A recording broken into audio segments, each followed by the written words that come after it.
Hello, BookTube. I'm Taylor, and I am bringing you today a quick review of Dennis O'Neill's Batman Knightfall novelization. Now, this is a novelization of an infamous and famous comic arc about Batman, his first encounter with the villain Bane, and the rise of the anti hero Azrael, who becomes a replacement Batman. If you have seen Dark Knight Rises, then you know of the whole Bane breaking Batman's back thing, and that was originally from this comic arc. Now, I've heard some really good things about this comic arc from people who are a lot more into comics than I am, which I should be pretty into comics because I work in a comic shop. It's just such a difficult thing to get into, which is why I'm happy that I have things like these novelizations to help me get to that point. Now, Dennis O'Neill was editor and writer for DC Comics, specifically the comics that this story was adapted into.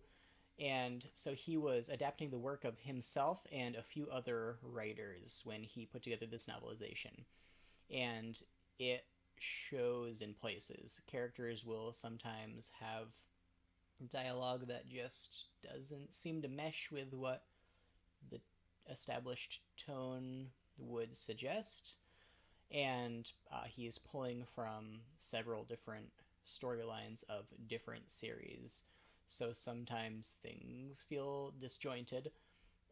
Unfortunately, Bane isn't in the story for an incredibly long time. We get a dramatic introduction of him and Batman near the beginning of the book, and then Bane comes and he breaks Batman's back, and then Batman has to go into hiding, and he has to call in John Paul Valley, whose father trained him to be an assassin, and he thinks this is a perfect person to become Batman because he is a justicey guy and he can fight really well. And Robin's like, "Hey, Batman, that might not be such a great idea." And Batman's like, "Well, we don't have any choice."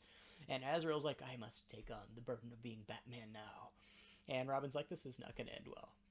And so Batman's trying to recover from a broken back, and Azrael goes out in his super awesome Azrael costume, which isn't actually very awesome at all. It's a very 90s-y, flary, angular, edgy, colorful costume, and it's very silly.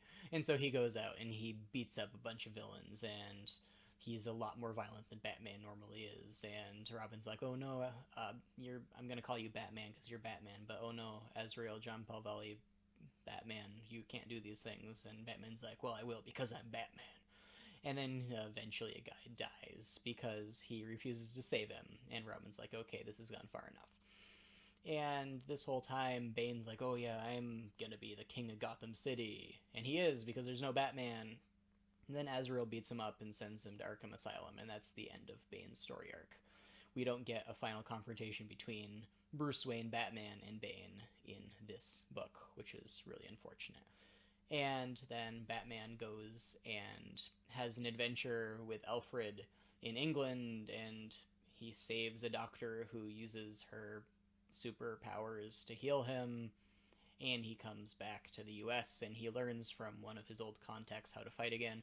And probably the best part of the book happens where he realizes that to be Batman, he needs to be this vicious and bloodthirsty guy that he is perceived as by his enemies, and how this is a thing he's been running from his whole life, and it's something that he needs to embrace, that it's not something that he likes about himself, but it's what he feels he needs to be.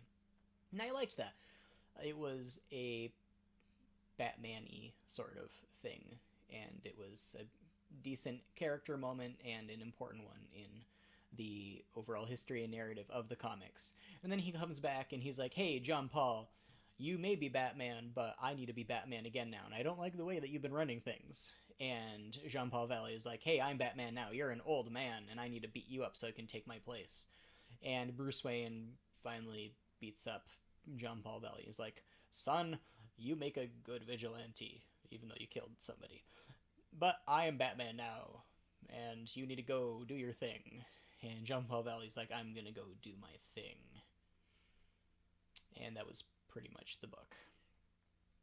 It was interesting. I really recommend reading the comics instead of the book, unless you really just want to get the distilled version of the story. I'm going to give it a low 3 out of 5 on Goodreads. Probably not going to read again. Well, thank you for joining me for this short review, which was completely spoilery.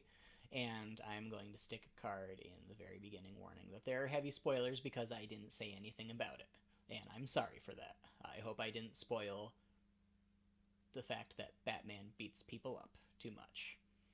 Well, thank you, BookTube. You have yourself a great day.